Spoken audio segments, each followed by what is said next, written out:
After an exciting 2009 season which saw a change in the guard in the form of Brawn GP's Miklos Gau, the 2010 season was set to be another amazing season. However, one question remained before the season began: what would happen with the 12th team? With the real 2010 season seeing 12 teams on the grid and GP4 only having space for 11 teams, one of the new teams that entered in 2010 in real life had to go, but who would it be? Lotus were already in the series thanks to them being an extra team in 2009, so they were safe. It was between HRT and Virgin Racing.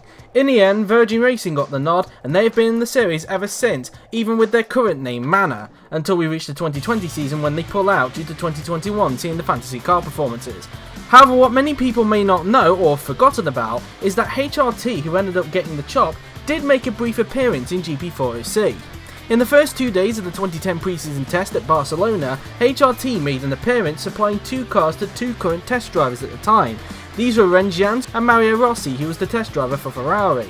Renz pitched the idea to Yuri as a way of getting top class mileage for drivers who have never turned a wheel in a top class car, mainly to test drivers. Yuri accepted this proposal and we ended up with a HRT on track in GP4, even if it was only brief.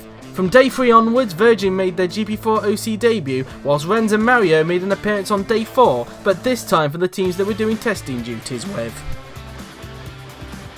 The 2007 season saw a titanic championship between the 2 McLarens of Yuri Marta and Joseph Willows and the Ferrari of Will Nella. However, one thing that plagued the 2007 season was the cancellation of the Turkish Grand Prix, the only Grand Prix to date that has been cancelled in the top class due to a massive glitch with the pit lane entrance.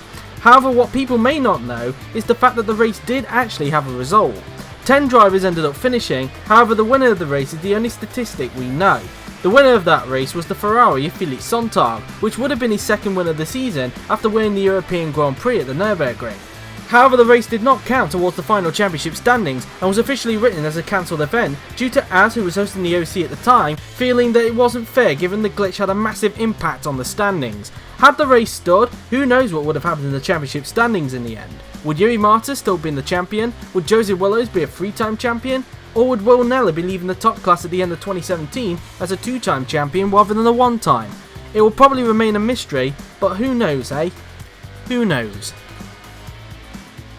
2006, the first ever season of GP4OC, which featured real life drivers to keep the numbers up, but also some familiar faces who are still in GP4OC today. The 2006 season saw a dramatic championship decider between Joshua Anderson and Joseph Willows, which in the end saw Joseph Willows become the inaugural GP4OC champion after Renault made a blunder stacking both Kellen Bryce and Joshua Anderson in the pits. What number 3 on this list consists of though is the first 4 races. What people may not know is that the top class didn't always used to have 100% race distances.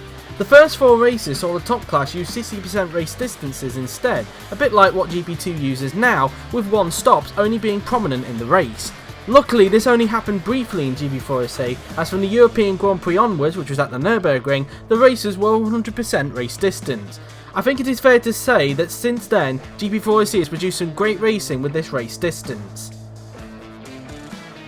Sticking with 2006, and as we mentioned earlier, the season saw a titanic scrap for the title between Joshua Anderson and Joseph Willows, which in the end saw Joseph win the title.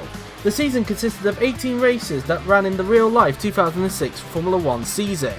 However, what if I told you there was a chance it could have been a 17-race season? Yep, bet you didn't know that one, did you? Unknown to the public, there was an initial plan from Az to ditch the Chinese GP after Monza so that there would be only 2 races left. No one is sure why Az wanted to do this idea, however commentator at the time JWF1, who Az DM'd about this idea, persuaded him not to do that, stating that there was only 3 races left and there was no point in removing 1 race. Thankfully we ended up with the full 18 race calendar. However, for those of you who are wondering, even if Az did decide in the end to scrap China, we would have still had that titanic battle between Anderson and Willows due to neither of them scoring points in Shanghai. So count your lucky stars on that one. The 2008 GP4 Offline Championship saw a change of ownership, with Az leaving his role as GP4OC host at the end of the 2007 season. However, rather than ending the OC like that, he handed the reins to Yuri due to him having a 2008 mod in suitable state.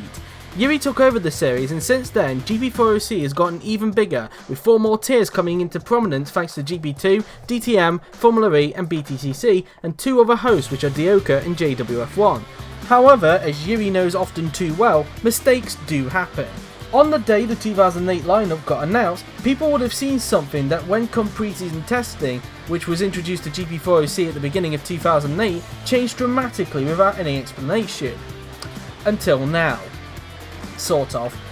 In the driver announcement video, people would have seen that Felix Sonntag was in the Williams car and Felix Strachan was in the Ferrari.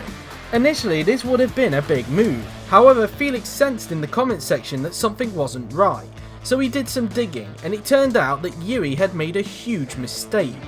For some reason, he confused both Strachan and Sonntag, presumably because both of them have the same initials, F and S.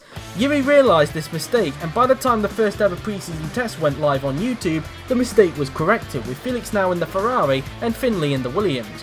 However, Felix's time at Ferrari in 2008 didn't last long anyway, due to him initially quitting the OC due to bad luck, only for him to come back after calming down. However, by that point, he already announced that he was leaving, and the Ferrari seat was taken by someone who thought it would be a good idea to name themselves after former real-life Williams test driver and ex-IndyCar driver Bruno Junqueira. Felix, however, was able to get a seat at McLaren, as Yuri Marta, who was contemplating retirement for a while, decided to go through with it after Monaco. Had Yuri not retired, who knows what would have happened to Felix.